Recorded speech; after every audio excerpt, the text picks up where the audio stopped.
welcome back to my Vlogmas series. I can't believe I'm sticking with this. We're on day number 3. Woohoo! I'm still doing it. I'm actually trying to upload day 2 to YouTube right now. I was supposed to do it last night, but Paul and I got into a conversation and I don't know what happened to me. I just fell asleep. My previous video, day 2, I ended the video talking about something with Paul. Well, he didn't know what I was talking about.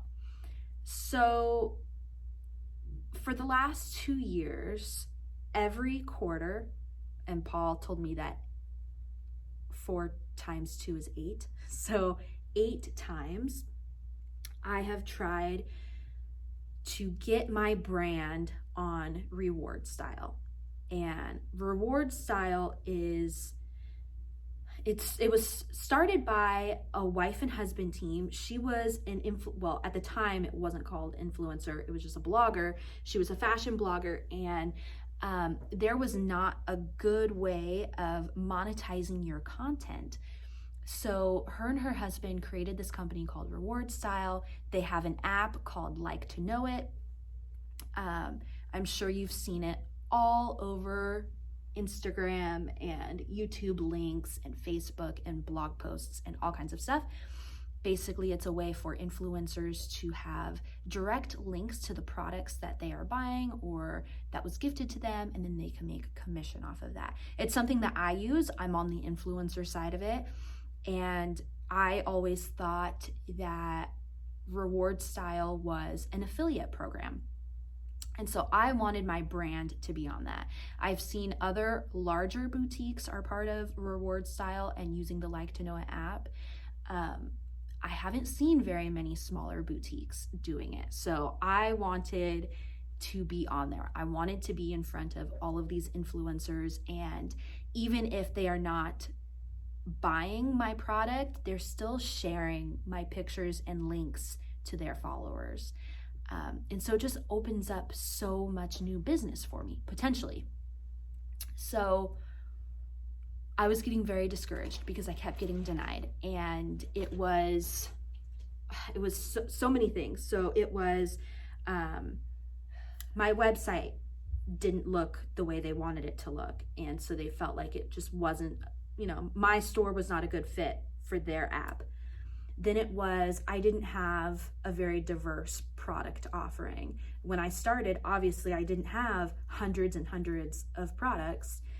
I only had, like maybe a dozen or maybe 2 dozen. So it wasn't very much. And then it was, oh, your sales are not large enough to make sense to be on this platform. And I don't know why I didn't think about it. Turns out because it's very expensive to be part of them. So just completely on a whim, I heard of another boutique owner who got accepted onto LikeToKnow.it, and I asked her, how did you get accepted? Like, what can I do to make myself more appealing so I can be part of this also?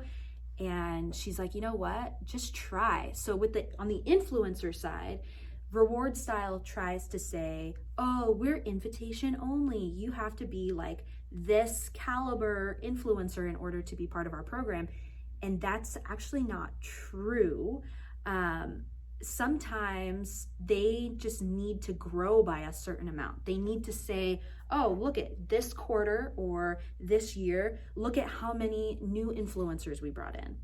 So sometimes you can get very lucky and just get accepted into it as an influencer. And it's really not, maybe it did, I think, start out as being invitation only, but it's not that way anymore. So now almost anyone can join. It just depends on when you apply for it.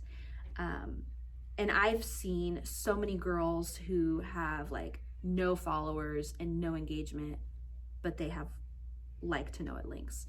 So don't get discouraged if you're trying to get on there as an influencer. Just keep trying. There is a rumor that if you keep getting denied, if you're denied over X amount of times, they will stop letting you apply. I don't know if that's true. It made me nervous with my business trying to get on there as a brand because I had been denied 8 times. But after talking to this other boutique owner, I said, you know what? Let me try again. Who knows? Maybe I'll get super lucky. So about 2 weeks ago, I applied, and the approval process takes a long time, especially right now during COVID. Everything is just moving slowly. So I was very surprised Monday morning. I just happened to be, was it Monday? No, it was actually yesterday. So what day is it today? Today's Thursday. So Wednesday morning, I am trying to upload my YouTube video. It's taking a long time because it was a long video. I think it was like 40 something minutes. So I just happened to be checking my email for the store, and I saw the exception letter. So Therapy Boutique was accepted into RewardStyle and can be on the LikeToKnow.it app. I was over the moon. I was so excited. And the email was super long, lots of instructions. And the onboarding cost, because they have to go through and do like coding, they have to, get me into the app. RewardStyle is the company, LikeToKnow.it is the app. So they have to get me connected with all of this stuff. And the price for that for a brand is $1,500. And it's a one-time fee. You cannot make payments on it. It has to be like one lump sum, $1,500. I believe, I'm trying to remember now the email, they invoice you after setup. You have 30 days to pay it. So that price seemed a little bit steep, especially right now. I have days when not a single person comes into the storefront. So thankful that I have online and I have the new app, but $1,500 is just a lot right now. But I told myself, oh, it's a one-time fee, and maybe it won't be a big deal. Maybe it'll be okay. Let me think about this. And then looking at the exception letter, RewardStyle told me that the account manager told me that I need to sign up and I need to be part of an affiliate program in order to be part of RewardStyle. And I was very confused.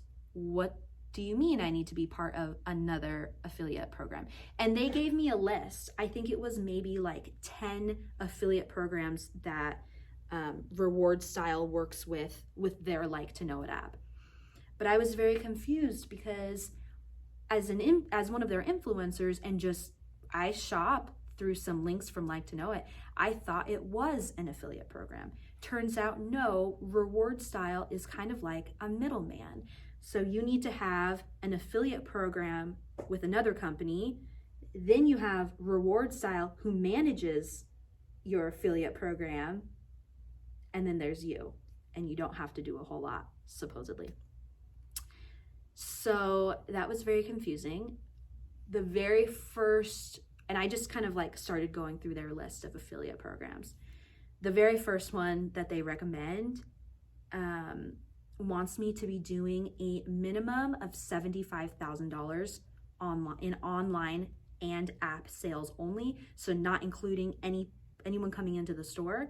Oh no, it wasn't app sales. It was online only. Only my website, does not include my app, because the percentage that they keep is so high. So they want you to be doing a bare minimum of $75,000 a month, only on your website. And that was crazy. So I'm asking other boutiques, because I'm part of like this boutique owner group on Facebook. And I'm asking, what affiliate program are you guys using if you're a small to mid-sized boutique? And ShareASale was recommended to me. And in order to get set up with ShareASale, it's a $500 one-time setup fee. So now in setup fees, I'm up to $2,000. And with ShareASale, they keep a percentage of every single sale for my online business and my app, because I have a mobile app. So I'm giving a percentage to ShareASale. I'm paying this $2,000 one-time fee. Then I'm also giving a percentage to RewardStyle. And I was trying to figure out how else is RewardStyle making money. I want to make sure that there are no other, potential hidden fees or fees that are going to pop up later. And RewardStyle wants me to give a minimum 10% commission to influencers. And turns out, I didn't even know this, being on the influencer side. Let's say I'm giving the influencer 10% of every sale that they help with. They don't get that full 10%. RewardStyle takes some off the top, and they don't tell anyone how much they're taking, which seems weird. I'm just really confused because I always thought RewardStyle was an actual affiliate program. Turns out they're not. They are the middleman, basically. And then the other thing, like putting all of these, like the one-time fee for $2,000, okay, giving 2 places commission, and not really okay. And then on the brand side, there are no analytics. So I can see how much money is coming in, but I will not be able to see who is bringing in the most sales, which influencers have the most likes and are driving the most business to me, which to me is very irritating. On the influencer side, if I'm selling a bunch of furniture from Anthropologie and I go to approach Anthropologie and I say, hey, I'm selling thousands of dollars of your furniture, I would love an opportunity to work with you and collaborate with you, they would have no idea what I'm talking about, because on the brand side, they can't see that. I would have to come up with some other way of showing them like what I'm doing. And for me, as the brand, I want to know which influencers are doing the most, who has the most likes, whose audience is really participating and is really buying my product, because I want to work with those people. I want to collaborate with them. Maybe I want to do a brand trip. Maybe we do some travel therapy and I want to take influencers on a trip with me. Well, I would have no idea which influencers I should choose. Or we get this all the time. We'll have girls emailing the store and saying, oh, I love your brand so much. I love, you are so body positive. You have all these sizes, blah, blah, blah. But then we check and they don't follow me personally. They don't follow the store. They've never bought from us before. So it's like, okay, you're just lying to me and hoping I won't catch it. But it's like, what if we do have someone emailing us and wanting to collaborate and she is following the store? Maybe she's never purchased before, but maybe she's, bringing us a lot of business. We'd have no idea. So it's just very frustrating. I'm trying to think of what to do, and I've talked to a few people about this. Paul told me that I need to take a couple of days to think about it. And I talked to some other boutique owners who have been approved, and it's interesting because we all got approved around the same time. So they must be trying to get more brands on. Especially as I see more consumers being interested in shopping smaller. So they're probably trying to get a lot of those businesses onto RewardStyle and onto the LikeToKnow.it app. But I don't know. I don't know what to do about this. If you have any insight, please send it my way, because I don't know.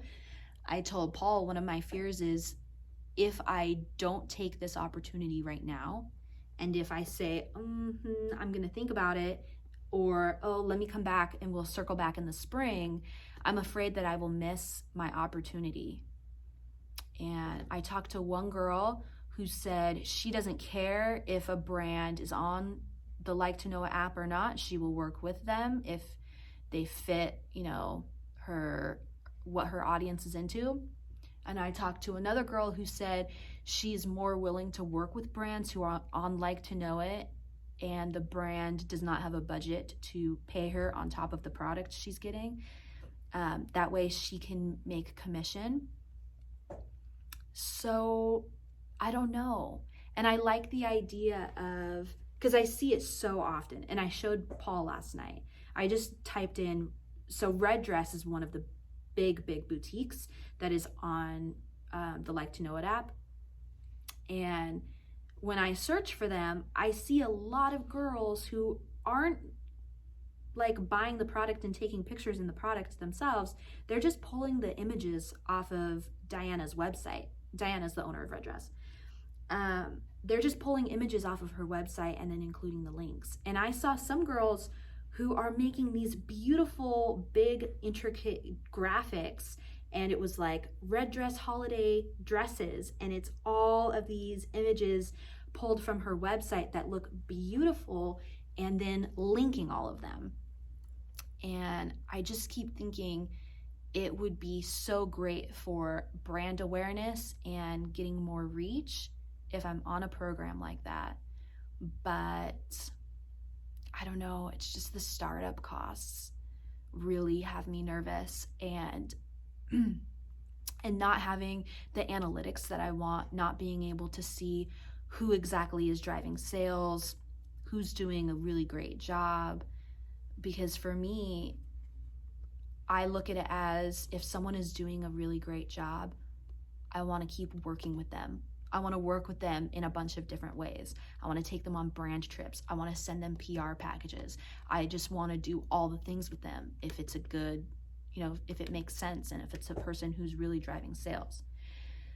So I don't know what to do. It's such a mess. And I don't know, I'm still thinking about it today. I told Paul I'm going to take a couple days to think about it. I'm going to pray about it, meditate over it, and we'll see where I go from there, because that's a lot of money, dude. Like $2,000 plus commission to 2 places.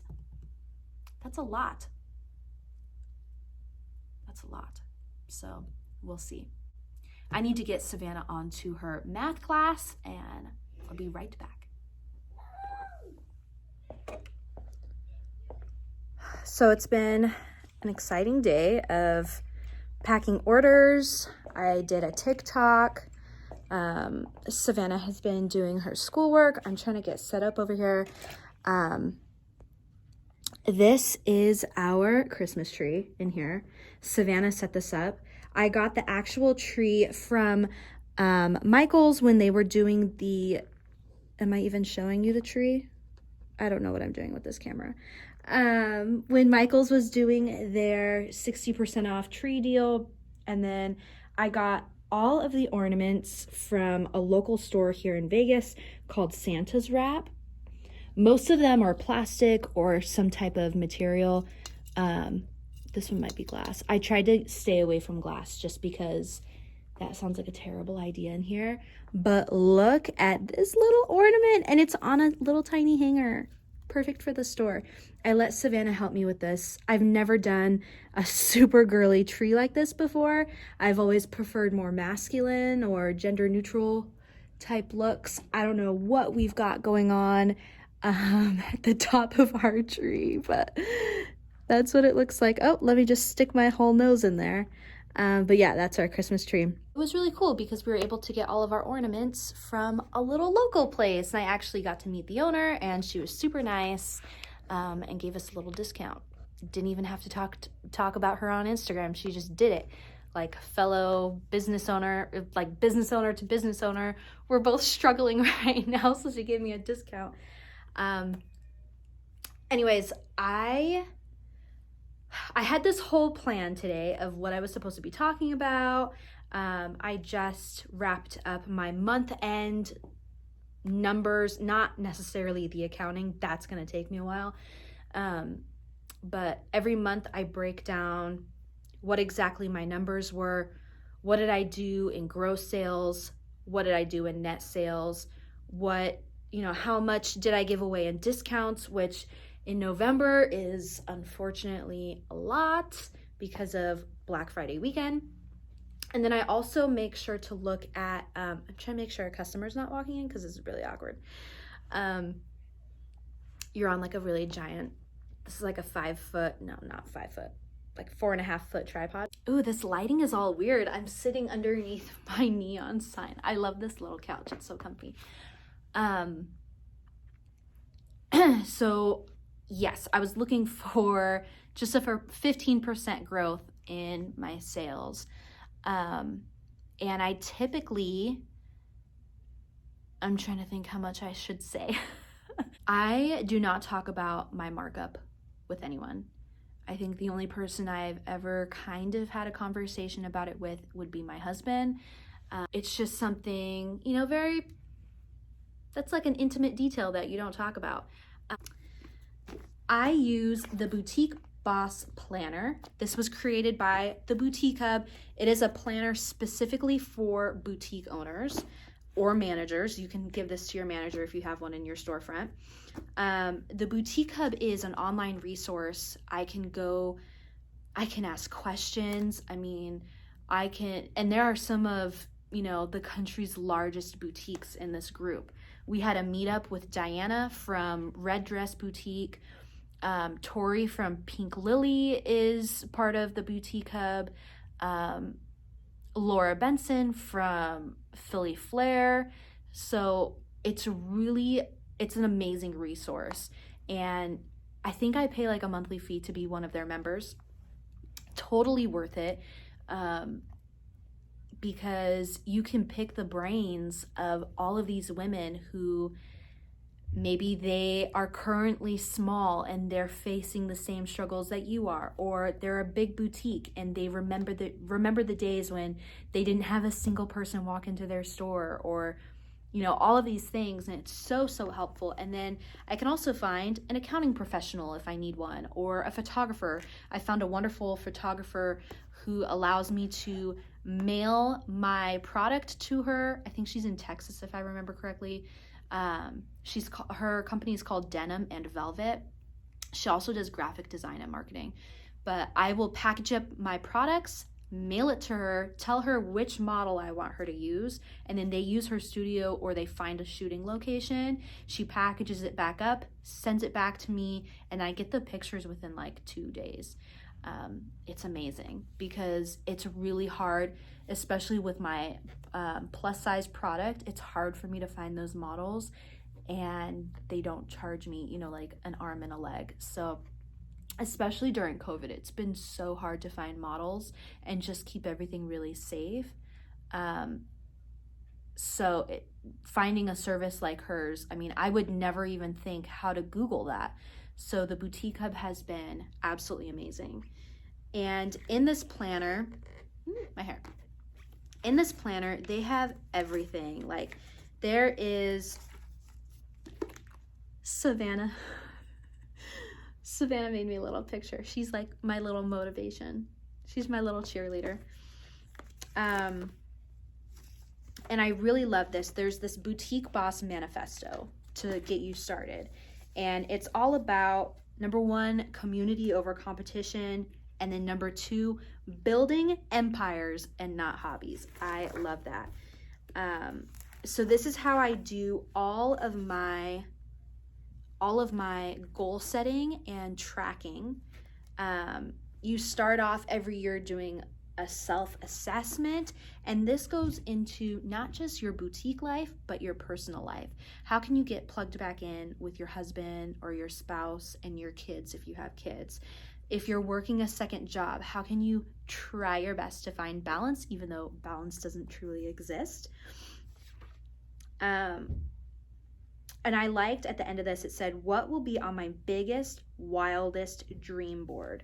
And I wrote out, here's year 3, what I'm going to be doing. Here's year 5. Here's year 10 of my business. And I've been open since 2017. So technically I'm on my 3rd year, but I told myself, starting the storefront, I'm going to name that year 1. By year 3, here's what I need to do. I will have been in the storefront for 3 years. This is what it needs to look like. Here's my roadmap. And I love having this big, crazy goal. I've got this 10-year goal. I think I've only told like 3 people in the whole world about this goal. And it looks so impossible, but when you break it down into smaller chunks, you can see that, this is totally manageable.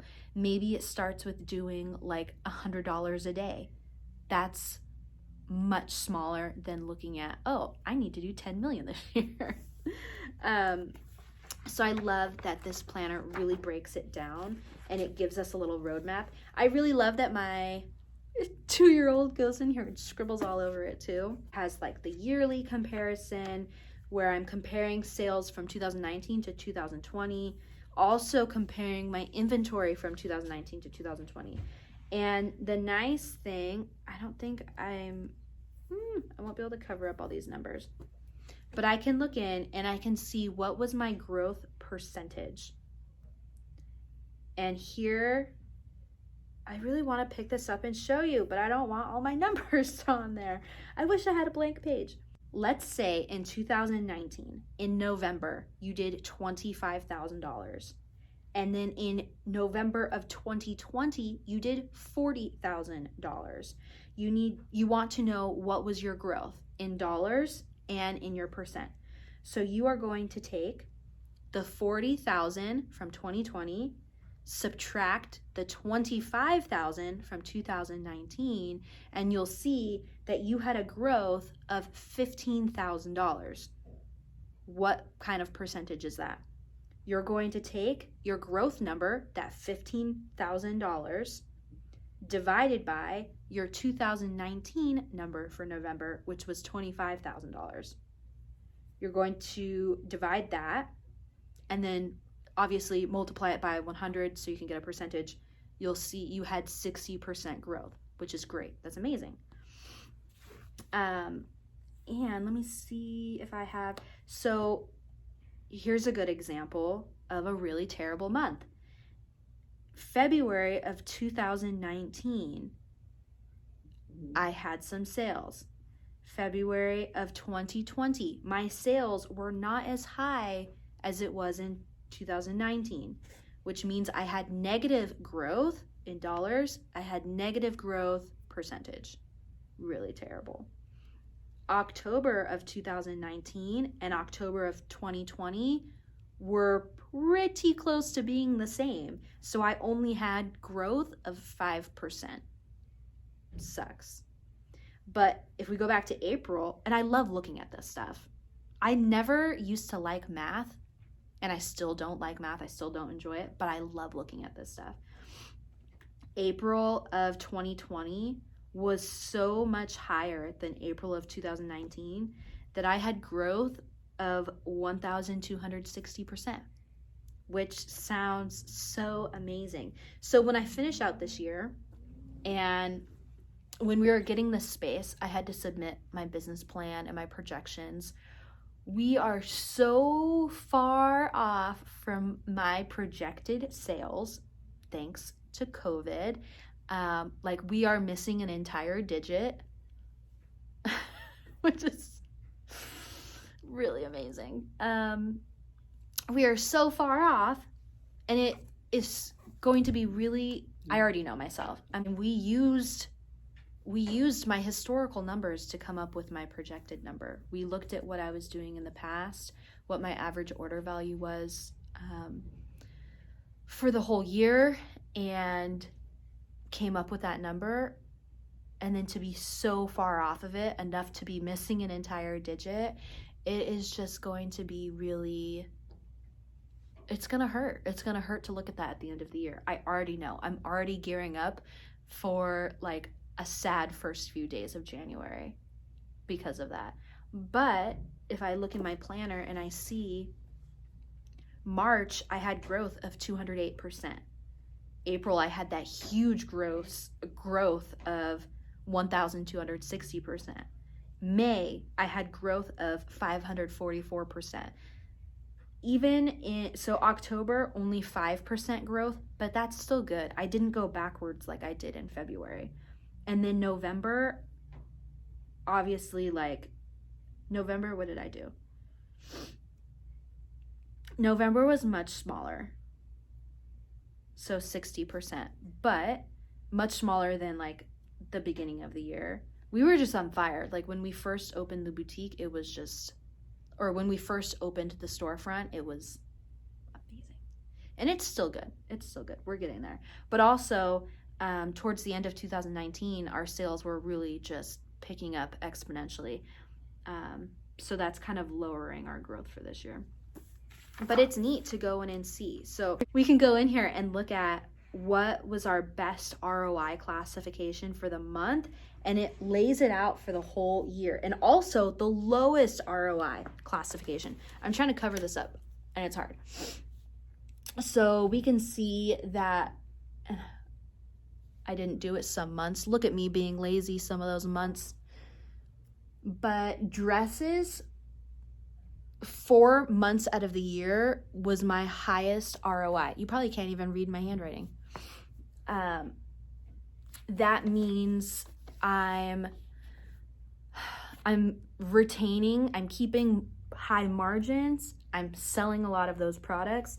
This will be helpful for next year because I can say, okay, I now know that in April and May, I need to have a bunch of dresses. Now, I started doing something different towards the end of the year. I wanted to break it down even further than that because the word dress is very vague. So now I'm labeling products, and Shopify keeps track of all of this.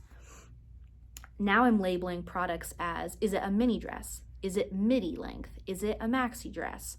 Is it, what kind of dress is it? That way when I go to buy, I can say, okay, in April, I need Mother's Day dresses. I'm sorry, Mother's Day isn't in April. Now I'm breaking my couch.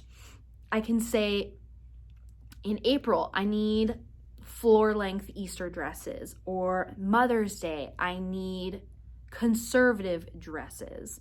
It's really nice. I'll be able to break it down. And it's so interesting because like July, my best ROI classification, bandeau and bralettes. That's amazing. I know I need to have a lot of those stocked. And then it also shows me my lowest ROI classification. So let's see what's on here a lot. Face masks are on here, but I wasn't really interested in selling face masks. I know for me personally, I didn't want to buy a face mask because everywhere gives out free masks. So why would I buy one if I can get one for free?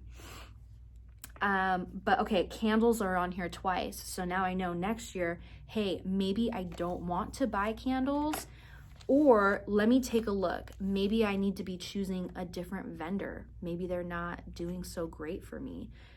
Maybe it's a markup issue. Maybe it's a pricing issue. Why was this the lowest? Why are candles on here twice? What is it about candles that's messing me up? Maybe it's the scent. And I keep notes of all of this stuff. Every month I write down like what's not selling and why do I think it's not selling. Sometimes I'll have a customer straight up tell me, like, I would buy this if it was this color, or I would buy this if it was belted. I would buy this if it did not have the pockets, which is crazy to me because I love everything with pockets. So, some people don't. I also keep track of my social media and marketing stuff. So like on here, I can really see growth. Like on my website, January, 94 people. That's so tiny. And I remember like back in January being so excited for that, like 94 people. This is amazing. And now compare that to November when I've got 4,230 people, and my email list is pretty small, but I'm so bad with email marketing. I need to get better about that. But my email list is 642 people. So I'm going to try and find a blank month for you so you can see. Perfect. Here we go. I'm going to actually take this stuff out of it. Okay. I don't think I had this book yet in January, so we've got a blank month. So every single day when I first get into the store, I write down the previous day's numbers. Cash deposit, I do not accept checks, so now I'm crossing that out and I'm calling that my app sales for my mobile app. Credit card deposit, which is just everyone who pays with a card in the storefront, and then the other/online column. And every single day I will go through and write down my numbers. It all gets totaled up into my total deposit area. Was I over or short of my goal? And then any notes. And then if we go back to the beginning of the month, here's the monthly goals that you write down. So for me, if I have a sales goal, I'm going to break it down. How much do I need to do a week that month? And I only do 4 weeks. I don't care if there's technically 5, I keep it at 4. I know not every month has 4 weeks. I just keep it simple, and this is what I need to do in 4 weeks. If there's an extra 5 days at the end of the month, I'm gonna just count those as extra days. So what is my sales goal for the month? What is my daily sales goal? And I also like to look at what is my weekly sales goal. And I go Sunday to Saturday in Shopify on the little calendar, Sunday to Saturday, just the one line. What is my markup goal? Like, what's the range that I want to stay in? Because I want to make sure that I'm not going crazy with my pricing. I don't want to give out, I don't want to give half the store away on some crazy discount. How can I keep that looking nice? What kind of traffic am I looking for? What's my traffic goal? This is very important. I used to ignore this goal and I didn't think it mattered.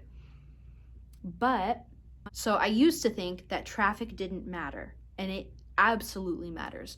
For me, traffic in my actual storefront doesn't matter so much. There are plenty of days when not a single person walks in, but that's why my online business and my mobile app are so vitally important.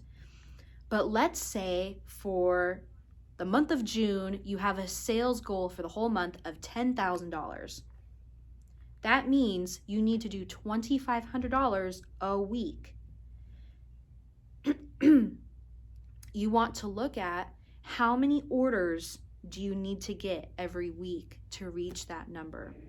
So you're going to take your AOV, your average order value from the month prior.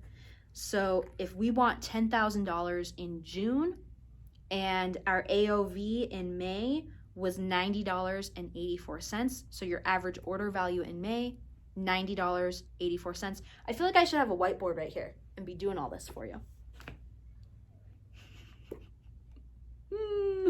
Okay. Sales goal of $10,000. You need $2,500 a week. Your average order value from the month prior was $90.84. You are going to take that $90.84 or you're gonna divide the $2,500 by the $90.84. That means you need 27 orders every week. Okay, that's important to know. That's good to know for your storefront if you're brick and mortar only. But if you're online, if you need 27 orders a week, how many people is that? How many people do you need looking at your website? Because not every single person who goes to your website is buying something. You're not going to get 27 people on your website, and that's going to automatically mean 27 orders. You want to look at your conversion rate from the month prior as well. Let's say in May, your conversion rate was 1%. That's not terrible, so don't get upset. I think the average is like 1 to 2%. So your conversion rate for the month prior was 1%. That means you need 4,219 people on your website. That's 4,219 visitors on your website every week. You need that every week in order to hit your $2,500 a week, in order to hit your $10,000 that month. Now, obviously, I know for me, my average order value is changing every single day. My conversion rate is changing every single minute. These are just averages, and it's just to give you an idea. I can look and say, hey, it's Friday. I only have 25 orders. I need 2 more in the next, in the next day and a half. How can I push that? Maybe I'll say, hey, the first person to comment on this post, you get $5 off. And then that will encourage people to shop that day or to at least engage that day. Because guess what? I'm running I'm running Facebook ads, Facebook retargeting ads for every single person who interacts with my Therapy Boutique Facebook page, the business page. Also, every single person who interacts with both Instagram accounts, my personal Instagram account and the business Instagram account. Every single person. It doesn't matter if you never like a single one of my pictures or comment on any pictures. You so much as watch one of my stories, I'm gonna retarget you. Anyways, so that's how I figure out my traffic. What does my traffic need to be based on the sales goal that I'm giving myself? So this is very super important. Do not neglect watching your traffic count. And then obviously like a personal goal, which I never really have personal goals. They always end up being for the business. What's my social goal? And then like and social being like social media, not like your social life, unless you want it to be your social life, that's totally fine. I'm going back over here and I'm writing, how much was I over? How much was I short of my daily goal? In my notes section, sometimes I'll put customer didn't want their change back if they paid cash. We once had a woman come in and she gave me like, I think it was like $300, and she had over $20 due in change and she didn't want it, which was amazing. And I love that. She thought I don't know why she did that. Maybe she's being helpful. I don't know. So I will write that on here. Customer didn't want change, because that's why like my register won't balance at the end of the day. Or maybe it was customer return because someone returned something, or customer exchange, or whatever kind of notes. And I'm also keeping track. If I have a goal of $10,000 and I sold 1,000 today, I have 9,000 left, 9,000 more. That way I can watch it trickling down and I can keep in my mind, you know, I've got 2 days left in the month and I need to pull $2,000 out of somewhere. What can I do to get that extra $2,000? And yeah, that's how I do like my goal setting. I try to have a payroll goal now that I have employees, my sales goal, your turn goal. That turn is how quickly are you moving your inventory? If you bought a pack of dresses and you have 6 dresses in that pack, how quickly are you turning them? Are you selling 3 of them within the first week? And then, you know, that's a 50% turn rate on just that one product, but you want to be looking at your entire store. That one is really hard for me. And I'm still trying to learn that one. I don't know how to figure that out in Shopify. If you know how to do that, please tell me, because I'm trying to figure that out. So yeah, payroll goal. What was my actual payroll? What's my sales goal? What were my actual sales? And I keep all of this stuff and I'm looking at it throughout the whole year. Every month I sit down and I go through all of the months, because I want to see which ads were performing the best, which events brought in the most money, which influencers are the very best to work with, which influencers am I going to never speak to again. And it also keeps me in check, like maybe it keeps me in check with my buying. Like maybe I'm buying too many dresses. Maybe I'm buying too many bodysuits. I personally love bodysuits. Women who shop online love my bodysuits. Women who come into my storefront don't really like bodysuits. And it's very interesting because I have 2 different customers. My online customers are very different than my in-store customers. There's an age difference between the 2, and they like 2 different styles. It's a little bit, I don't know, it's kind of weird. So I keep track of everything and I set up really big goals. It helps me set my goals for social media as well. For example, in November, I started the month out on November 1st with 4,500 Instagram followers on the Shop Therapy account. And I only wanted a 1% growth, because that sounds really small in my mind. But that means adding 45 people in 1 month, which was tough because we ran a giveaway and we didn't have a lot of people unfollow us, which is very rare. That never happens. And then they just started unfollowing us randomly in like a weird time frame. So what did I end up with? I don't know how many Instagram followers I have now. We only made it to 4526 as of the last day of November. So obviously I was way off that goal. But like my Facebook likes, beginning of November were 245. My goal was just to get up to 300, just 15 extra people liking my Facebook page. And we ended up with 316. Yay! So I like doubled that. So it's really interesting. I love going through here. I can put down my weather notes. Who was my best selling employee? Every month until November, I was the best seller. Most of the time I was the only person, that's why. But last month, Kayla beat me. She sold more than I did.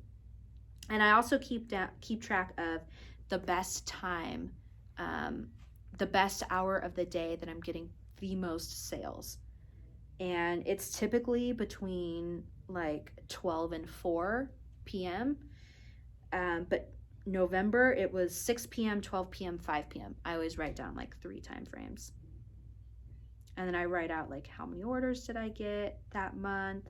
Let's say I do like 162 orders. How many orders did I do November of 2019? Oh, I did 11 orders. Huh. So yeah, that's my goal setting. Very, very important. I always want to know where am I at any given moment. Where am I at for the month? Where am I at for the week? And where am I at for the day? And when Kayla comes in to start her shift, I always tell her, here's your daily goal. Maybe I need her to sell $300 that day in her little like 5-6 hour window. You need to sell X amount. Let's see if you could do it. And we try to like turn it into a game. I'm probably getting way off subject. So yeah, that's how I do my goal setting. It's a lot of fun. I never thought I would be using so much math. And I hate math. As you saw in my last video, Paul had to help me with 8 times 2. But I love it when it's in the store. And I love knowing at any given moment, here's where I stand for the month, here's where I stand for the week, and here's where I stand for the day. And maybe, so like for example, my website traffic is crazy down right now compared to where it was at this time of the month last month. And it's just about looking at, okay, maybe I need to look at my Facebook ads. Let's compare my traffic ads between this month and last month. And we'll do a different video on ads because I could talk all day about ads. But, so yeah, goal setting. And that's what I've just been doing like a lot of that the last few days, looking at, especially because it's December. Now I'm looking at what was my year-end goal. And I already know I'm going to be super far off from that. So is that going to set me back from my 3-year, my 5-year, and my 10-year goals? And I'm not going to let the answer to that question be a yes. So what can I do to compensate for this year? What can I do to overcome 2020? I'm gonna have to do a lot. I'm gonna have to do a lot. It's gonna be so much work. And now I have like an hour of video content that I need to edit. Yeah. That's all we've done all day today. If you thought my Vlogmas series was going to be like the fun traveling we did in 2018 or any of the interesting stuff we normally do, no. It's all my store pretty much, and Savannah doing school, Declan making a mess. I'm hoping that Rebecca comes to the house soon because it's a complete disaster. Okay, I'm not sure what is going on with this hair. It just got so crazy out of nowhere. I somehow recorded like almost 2 hours worth of content today. Apparently, once I start talking, I just don't shut up. And I guess I have a lot to say. So it will be interesting to see how I can edit that down, because I really don't think anyone wants to watch a video that's longer than 40 minutes. So we'll see, but we are going to bed now. See you tomorrow.